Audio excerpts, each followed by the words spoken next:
Okay, so starting off, she is a little bit rough shape, the doors, but overall she is actually there as far as the body goes. She has a V8 Detroit, a little 8V71, so it's a smaller one. I believe it's a 13 speed. It's kind of is an oddball little truck. It's got the Dayton rims on it, and I will jack the cab up here and show you guys the motor. Kind of an interesting place. I have it stored. Actually, I run over there. That's the truck I drive, a little W9 over there.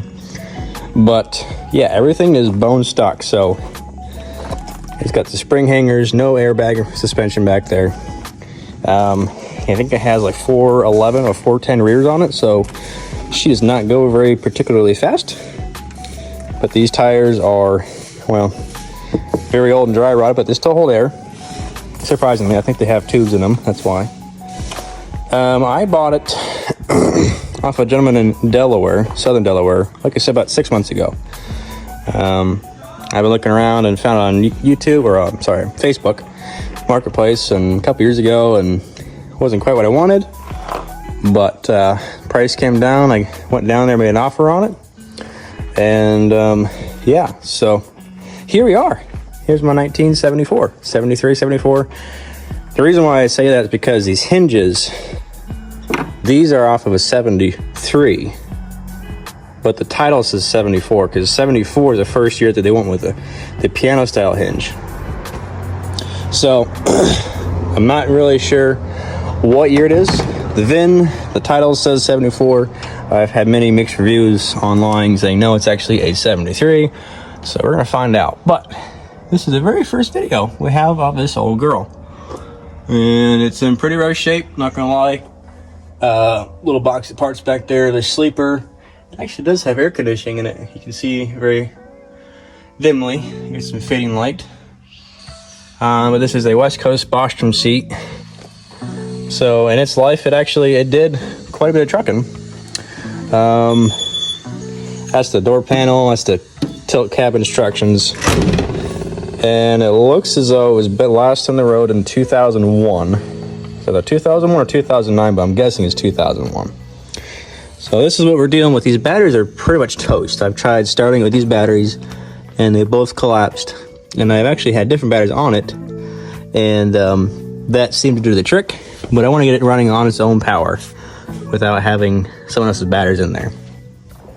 So I'm going to jack the cab up a while and let you guys see the very notorious V8 Detroit in there. And like I said, she's falling apart, but she does run. I've had her run before, and I will show you guys again. Okay, so this is what I have to work with. This battery here, actually, I don't have, they're both 750 ccas. So these are what came with the truck that I bought it with.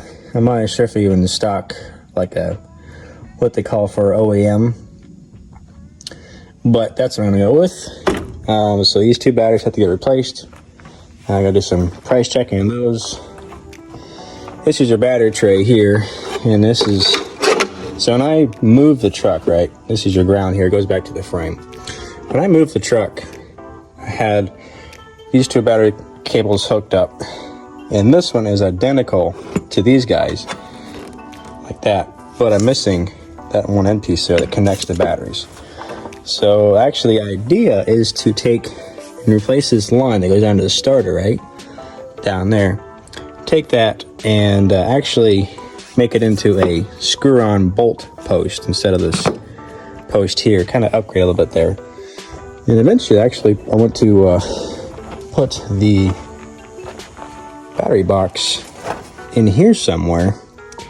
Maybe we'll go trough back here for the batteries. Kind of get that goofy battery box out of there. I want to kind of get more of a clean look to it. And hopefully maybe get some cool stainless boxes or something there, steps. I don't know what I'm going to do with that one yet. So on these old Cabovers, this is how you operated the cab. This is how you would hydraulically raise this guy here. Let me show you guys. Actually, the cylinders there are hydraulic cylinders on one each side, so that would actually provide the power, the hydraulic power to get it lifted up. So it is unlocked. I'm just gonna jack it up a little bit there.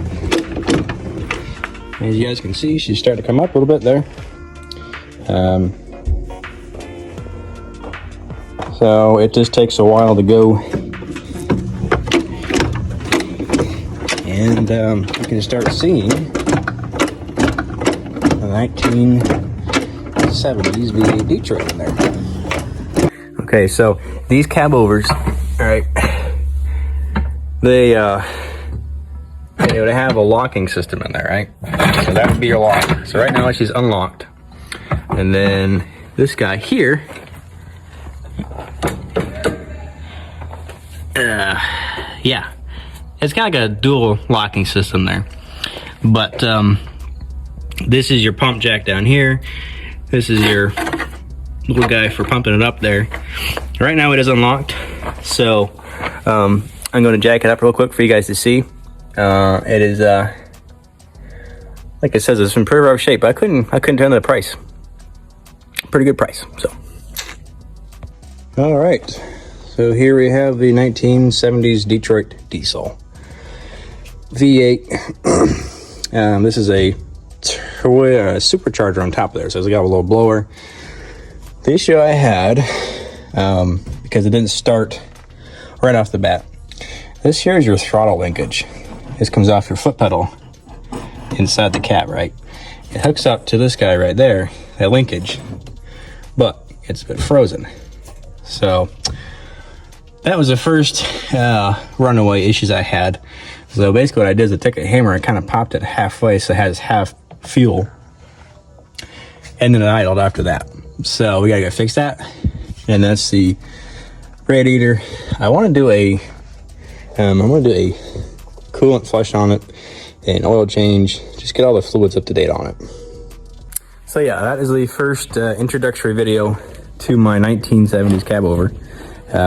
She's not a Kenworth or Peterbilt, but she was the right price, and I'm very happy with her. So let's see what we can do with her, and yeah, bring her back to life. So let's try and get her started up. We are going to hopefully get it running sometime soon, and the idea, the goal of this Cabover is to have it as a working show truck. I'm a truck driver, and about 2 years ago, I made a promise to my mom, who I lost to cancer, on her deathbed, that I would do something like this for her. So this is the very first video on this YouTube channel of me building a 74 Cabover.